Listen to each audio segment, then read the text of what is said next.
To say that Marvel Rivals has been a success would be an understatement. Unlike previous Marvel games, it was clear from the start that something special was happening here. Rivals were always going to fight an uphill battle. The road to superhero gaming success has been paved with constant failure. While there have been a couple of successes to point to, most notably the Batman Arkham Series, outside of that, the success has been far and in between.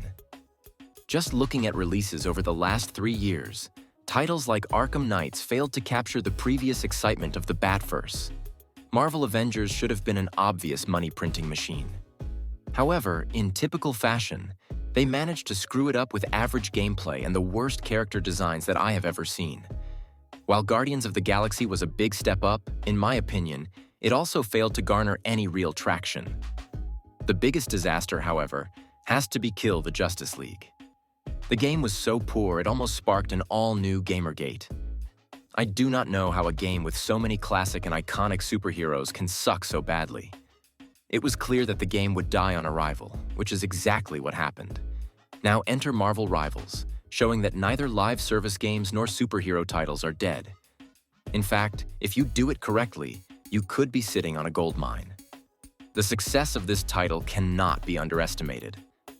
As I have stated, no one really expected the title to be such a hit with fans. I do not even think the studio themselves thought they would find this much praise and player engagement. To me at least, it felt like the title slipped in under the radar. The game debuted only a month ago, on December 6th, 2024. Within a week, they were hitting peaks of almost 500,000 players. Their lowest player count came over Christmas when it dropped to 306,584. By January 8th, they were hitting numbers as high as 438,502. This means that within the first month of the game's launch, they have managed to hold on to 93% of their player base. This is an almost unheard of amount of player retention. Anything above 50% is regarded as a massive success. 93% is on a whole other level. Dexter2 reports that, on Steam alone, the game had made an estimated $54.5 million, $27.2 million on PlayStation, and $2.7 million on Xbox. In total, the company believes that the estimated global revenue for Marvel Rivals is close to $100 million. Furthermore, it's theorized that Marvel Rivals could end up generating an annual revenue of $1.36 billion. It is very clear that, as of right now, the best is still to come for this title. There is no shortage of good comic book stories to tell each season, and you will never run out of characters to add to the game. You can keep this IP fresh for years to come. They might eventually face some balancing issues, but I have faith they will also sort that out. I have been comparing Marvel Rivals a lot to other superhero titles. However, the truth is that is not really where the competition is. Rivals is a player versus player game. Thus, comparing them against similar titles such as Overwatch and Concord will be more suitable. Concord in particular would probably be one of the best examples of what not to do. They have likely stepped into every trap that there is. In terms of actual gameplay, they are not the worst. However, if you want to succeed in this climate, not the worst will not cut it. You need to stand out far above the competition. That is where other important factors like character design come in. For Concord, it was simply the worst.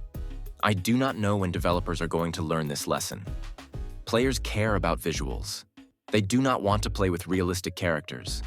They want to play with characters that they either wish to be or wish to be with. As much as some would like to push back against this, it will always remain a truth within the entertainment industry. Sex sells. There can be no denying that Marvel Rivals is fun to play. While they are receiving a lot of praise for this, there is one thing that stands out above everything else, and that is their character design.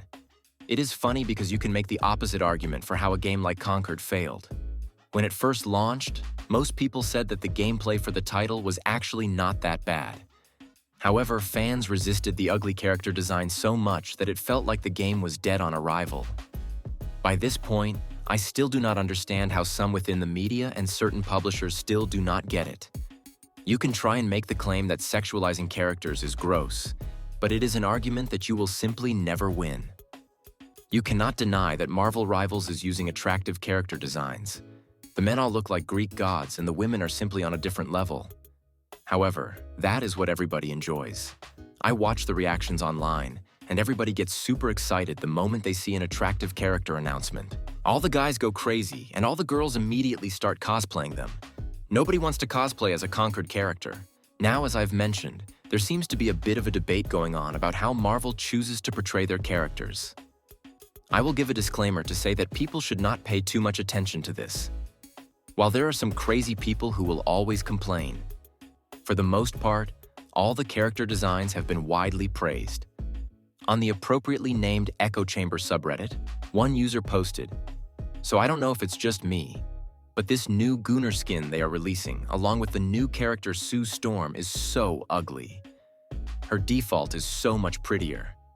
And no, I am not trying to say that showing the carves of women in games is always a bad thing. I think Psylocke's skin is very pretty too, even though it's gross material. If done tastefully, I think they're very cute. But if her ass and legs were covered, I tell you no one would be buying this skin. Very disappointed, to be honest. Now, the poster says that they do not have a problem with women showing their curves.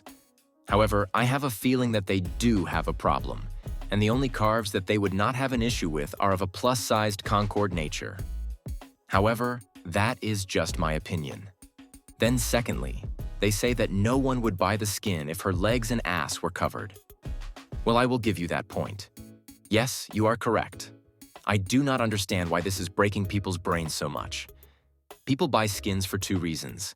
They either fantasize about being that character because they look cool, or being with that character because they think they look hot.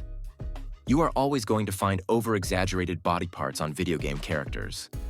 I hate to break it to you, but Thor is also not a realistic body type. However, I can't have a mental breakdown every time they depict Captain America with a six-pack and cry that he needs to have a beer gut because I hate my own body, and that would be more realistic. In the end, Marvel Rivals is a great example of how this genre is not dead. If you put the work in and listen to what the fans want, you can go far.